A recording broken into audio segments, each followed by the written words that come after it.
ওরা আমাকে লক্ষ্মীপুরাতে মামলা দিল কি বলে শুনেন। এই যে জেলখানার পেছনে লক্ষ্মীপুরা জামিয়া কারিমিয়া একটা মাদ্রাসা, মহিলা মাদ্রাসা আছে। 2018 সালের 8 ফেব্রুয়ারি আমি বয়ান করছি এরকম আপনাদের লোকদের সামনে। শরীর খুব ক্লান্ত, আগের দিন প্রোগ্রাম ছিল দক্ষিণাঞ্চলে, বিশ্রামের তেমন সুযোগ হয়নি। বয়ান করছি, হঠাৎ করে স্লিপ দিয়েছে। আচ্ছা, তার ভালো হলো,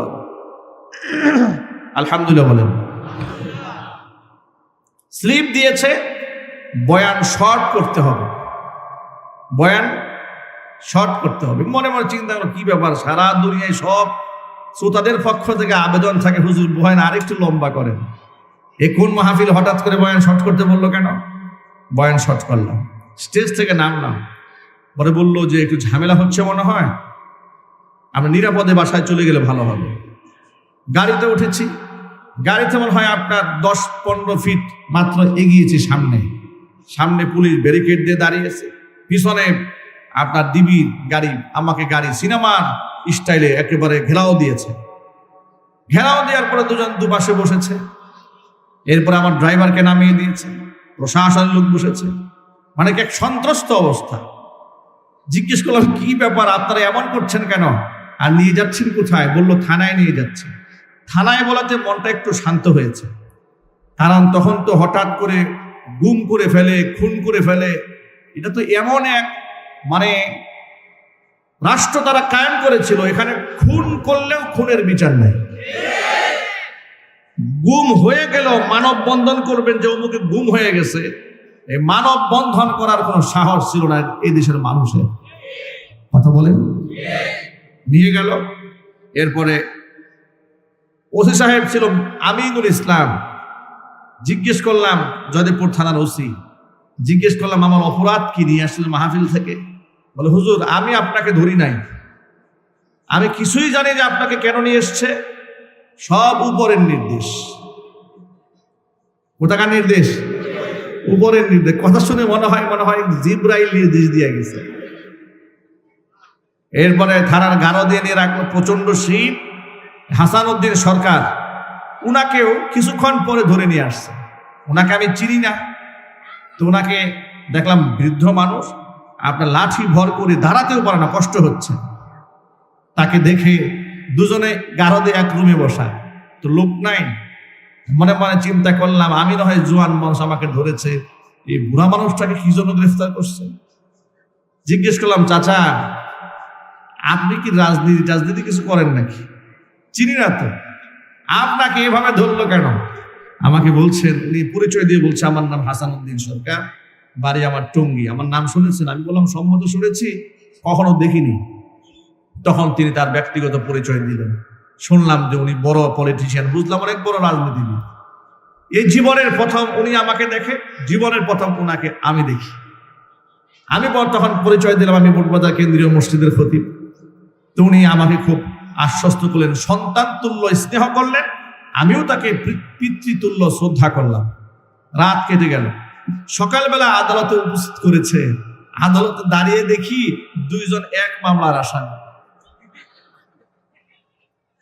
কেউ কাউকে চিনি না, জানি না, দুজন এক মামলার আসামি। মামলার এজাহারে লেখা হয়েছে যে টঙ্গীতের কোনো এক গোপন জায়গায় আমরা কোনো রাষ্ট্রের মধ্যে নাশকতা করার জন্য আমরা সেখানে মিটিং করছিলাম। তো পুলিশ আমাদেরকে ধাওয়া দিয়েছে, সব পালায় গেছে, হাসান সরকার সহ আমি সহ 7 জনের দৌড়ে পালাইতে পারি নাই, আমাদেরকে স্পটেই ধরেছে। আর বিশেষ করে আমার পকেটে 16টা ককটেল বোমা পাওয়া গেছে। এ হচ্ছে মামলা লেখা। আপনারা বলেন কত বোতল খেয়ে ওরা এই মামলা লিখেছে? ডেট এক্সপায়ার গাঁজা না খেলে এবং ফেরাউনের রক্ত যদি ওদের গায়ে না থাকতো, আলেমদের বিরুদ্ধে এরকম মামলা ওরা লিখতে পারত না। ঠিক কিনা জোরে বলেন? এইভাবে ওরা পরের দিন আমাকে যখন আদালতে হাজির করেছে, হাতের মধ্যে হ্যান্ডকাপ পরিয়েছে, গরুর রশি দিয়ে বাঁধছে। গরুর রশি দিয়ে বেঁধে সবার সামনে যখন নিয়ে গেছে, আমি লজ্জা, মানে জীবনে ছোটবেলা থেকেই মাদ্রাসায় পড়েছি, সারা জীবন সম্মান পেয়ে অভ্যস্ত, হঠাৎ করে এতগুলো মানুষের সামনে হাতের মধ্যে হাত পরা গরু রশি দিয়ে টেনে নিয়ে যাচ্ছে, খুব লজ্জা লেগেছে। নিজের অজান্তে চোখ থেকে পানি টপ টপ করে পড়ছে। আর মনে মনে ভাবলাম, এরা এত জালেম হয় কি করে? আলেমদের সাথে এখনো আচরণ এরা করতে পারে, সাধারণ মানুষের সাথে ওরা কি আচরণ করে? কথা বলেন, ঠিক কিনা বলেন? কারাগারে যখন ঢুকলাম, কারাগারের কয়েদি আসামি আমাদেরকে দেখে হতবাক হয়ে গেছে। কারাগারের যে সুবেদার ছিলেন তিনি আমাকে দেখে আরো আশ্চর্যান্বিত হয়ে গেছেন। এই জন্য আমি যে মাহফিলে বয়ান করছিলাম আগের রাতে, যেহেতু জেলখানার পিছনে মাহফিলটা হয়েছে লক্ষ্মীপুরা, ওই জেলখানার যিনি সুবেদার তিনি আমার মাহফিলের শ্রোতা ছিলেন, সামনে বসা।